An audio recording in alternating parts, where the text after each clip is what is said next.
Hey guys, so this video is going to be about doing confidence intervals.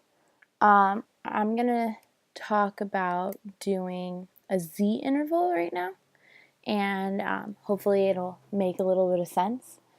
So let's get started. So the first thing that we have to do is we have to enter data into our lists. So we're going to hit Stat, Edit, and now we have our lists. As you can see, I already have data in here, but you would go with whatever the problem is telling you.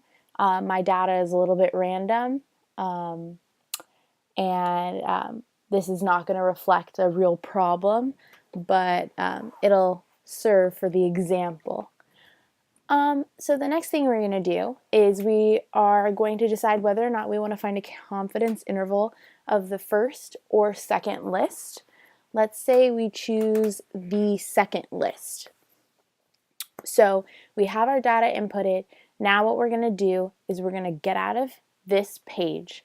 We're going to hit second mode, and then we're going to hit Stat, go over to Tests, and we're going to go down to number 7. It's a Z interval. So there's different kinds of intervals. There's Z interval and T interval. The difference between the two is Z interval, you have your mean and your standard deviation.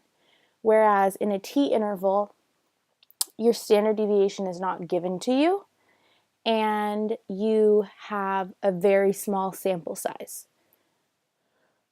So based on the data that we have, we are going to say that we have a Z interval. So we're going to hit Enter. And now it's going to ask us if you want to do data or if you want to do stats.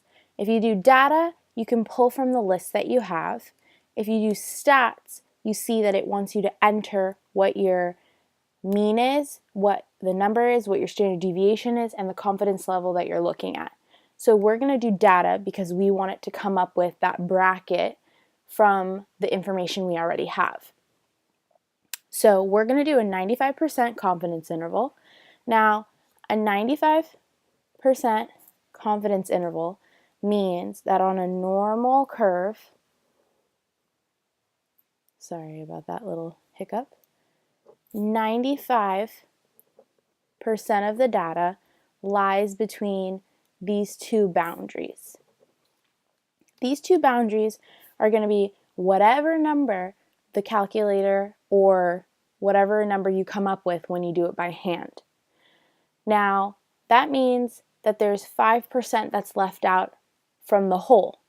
So if we do, if we do 1 minus 0.95, you're going to get 0.05 divided by 2. We have 0.025 on both sides.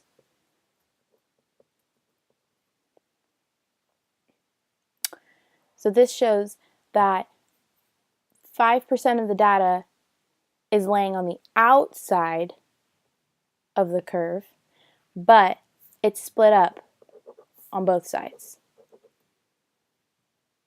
Okay, I hope that makes sense so far. So now what we're going to do is we're going to go back to our tests. We've set up a 95% confidence interval. We have our data in list 1. Our standard deviation is set to 1. And now we're going to keep our confidence level at 95%. And now we're going to hit calculate. So it's going to tell us that our confidence interval, is between 4.68 and 5.91.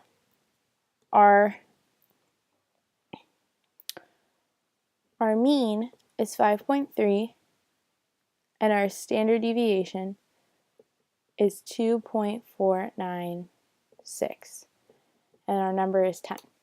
I just realized I made a mistake and I did list 1 instead of list 2, but now you have an extra example. If we do list 2, we go back down, and instead of list 1, we're going to hit second 2, keep everything else the same, and we're just going to get a different bracket.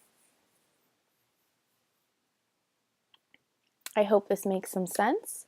I hope it makes doing confidence intervals a little bit easier.